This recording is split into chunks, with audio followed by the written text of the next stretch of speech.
The message arrived at exactly 12:03 a.m. I know this is inappropriate, but I can't stop thinking about you. My hands immediately started shaking because the message wasn't from a classmate. It was from my professor. Welcome to Heartbeat English Stories, the channel where you improve your English through emotional and dramatic stories. Relax, listen carefully, and enjoy today's story filled with secrets, tension, guilt, and emotional twists. And don't forget to subscribe for more English listening stories every week. My name is Sophia, and this happened during my first year of college. At the time, I was 19 years old and completely lost. College was supposed to feel exciting, free, fun, but honestly, most days felt lonely. I had moved away from home only 3 months earlier, but already I missed everything familiar. My roommate spent most nights with her boyfriend. My classmates already had friend groups. Everyone around me looked confident and social while I felt awkward and invisible. I spent most evenings alone in my dorm room, watching random videos and pretending I wasn't miserable. Then I met Professor Bennett. His full name was Daniel Bennett, and he taught modern literature. The first time he walked into class, every student became quiet immediately, not because he was strict, because he had presence. He looked younger than most professors, maybe 34 or 35, tall, calm, attractive in a quiet way. But what made him different wasn't his appearance. It was the way he spoke. Most teachers sounded rehearsed. Professor Bennett sounded honest. Literature matters because people are lonely, he said during our first class. Stories remind us that other people suffer too. That sentence stayed in my head for days. For the first time since arriving at college, I felt emotionally understood by someone, even though he barely knew me. At first, my crush developed slowly. Small things affected me more than they should have. The way he remembered student names quickly, the way he listened seriously when people spoke, the way he smiled slightly whenever he discussed emotional scenes in books. I started looking forward to literature class more than anything else in my week, which honestly should have been my first warning sign. One afternoon, Professor Bennett returned our essays after class. When he reached my desk, he paused. "Sophia," he said quietly. "Yes? Could you stay for a moment?" My stomach immediately tightened. Had I done something wrong? After everyone left, he walked toward my desk holding my paper. "This essay was excellent," he said. I blinked in surprise. Nobody had called my writing excellent before. "You write emotionally," he continued.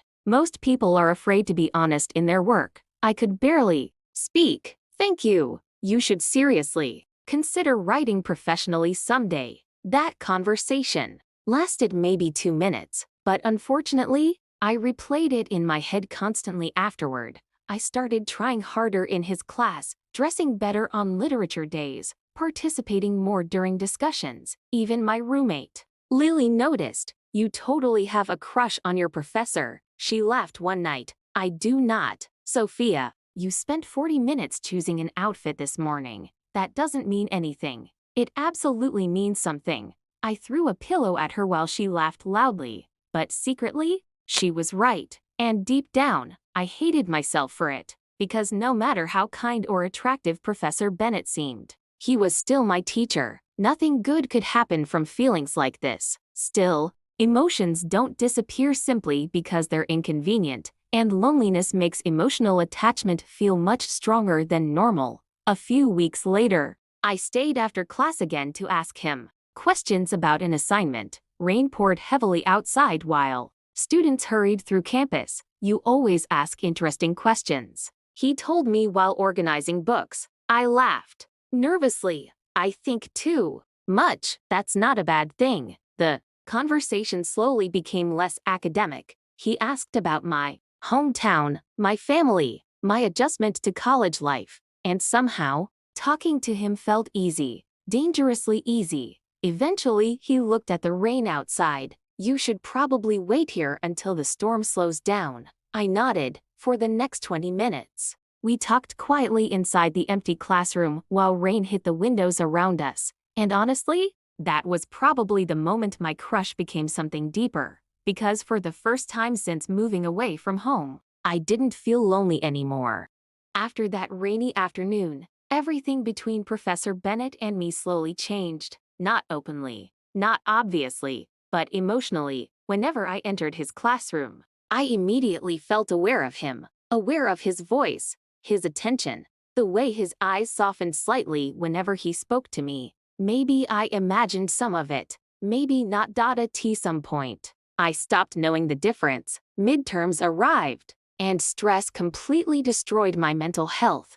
I barely slept, barely ate. Every day felt emotionally exhausting. One night, around midnight, I sat alone in my dorm room crying quietly after receiving a terrible grade in chemistry. I felt like a failure, a disappointment, completely alone. Then suddenly, my phone vibrated. Unknown number. Still awake? I frowned in confusion. Then another message appeared. This is Professor Bennett. Sorry for texting late. My heart immediately started racing. Why did he have my number? Before I could answer, another message arrived. You seemed upset after class today. I wanted to check if you were okay. I stared at the screen in complete shock. Nobody had checked on me like that in a very long time, and honestly, that small amount of attention felt emotionally addictive immediately. I replied carefully, I'm okay, just stressed. His response came quickly.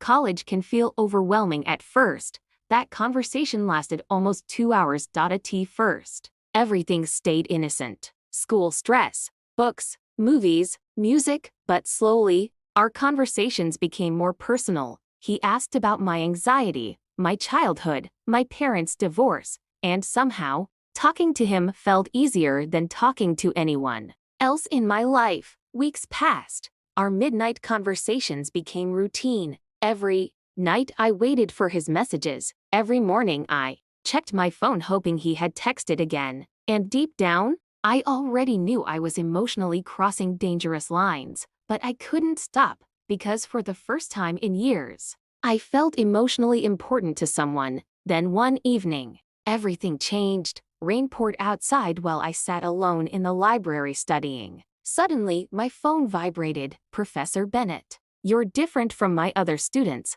I stared at the message for almost a full minute.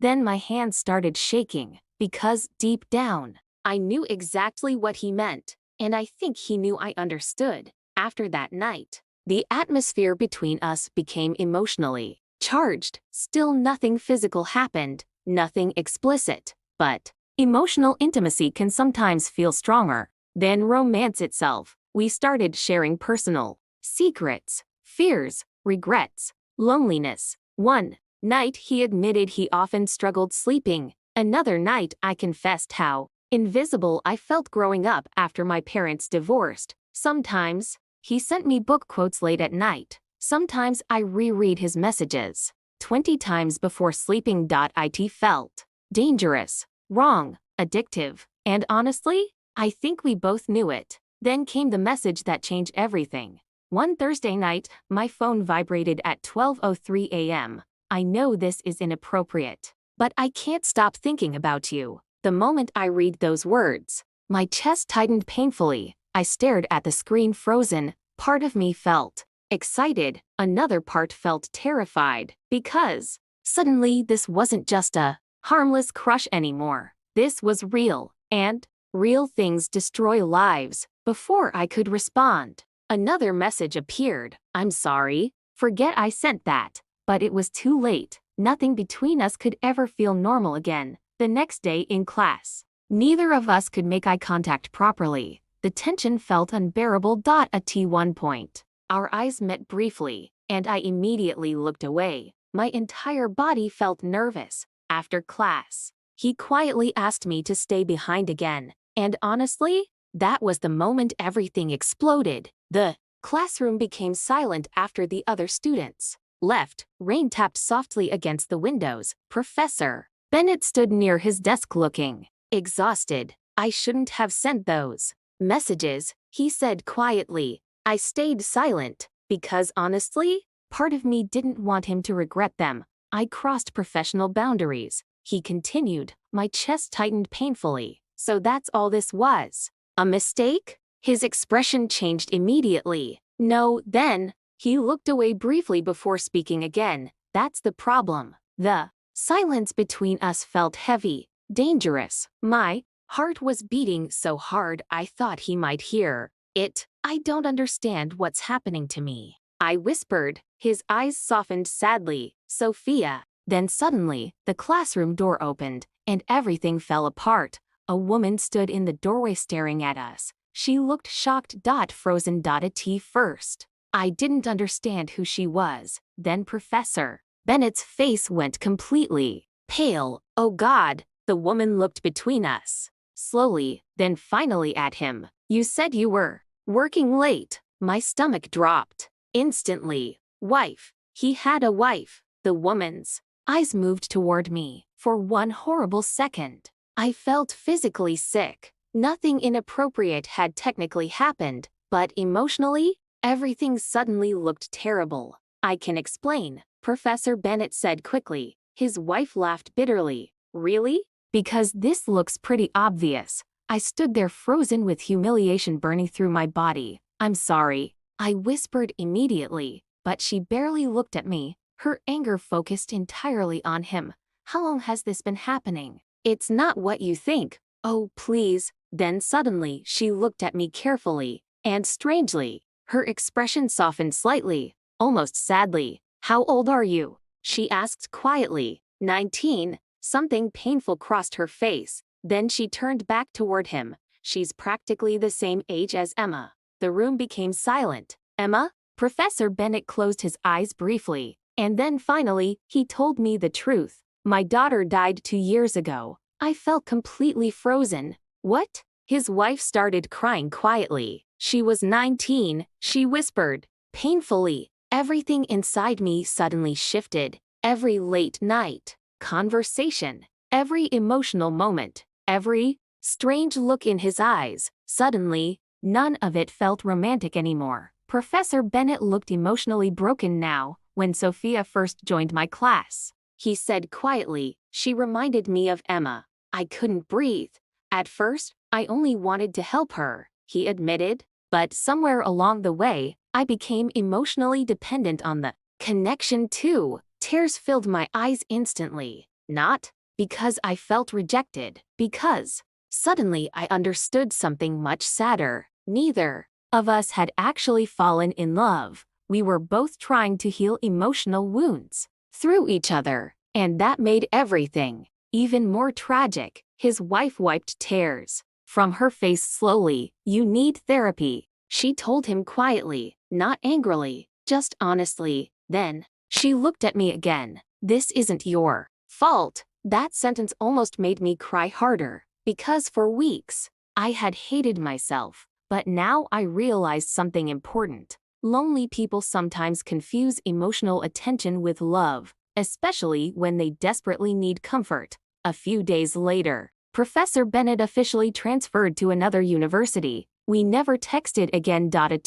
first, losing him felt unbearable, but slowly, life became normal again. I joined a writing club, made real friends, started therapy for my anxiety, and for the first time in years, I began building an identity that didn't depend on someone else's attention. Sometimes, I still think about those midnight texts, the emotional tension, the almost romance. But now I understand something I couldn't understand back then. Not every intense emotional connection is love. Sometimes, it's simply two lonely people trying to survive their sadness through each other. Thank you for listening to Heartbeat English Stories. Don't forget to subscribe, like the video, and leave a comment below. See you next time for another emotional English listening story.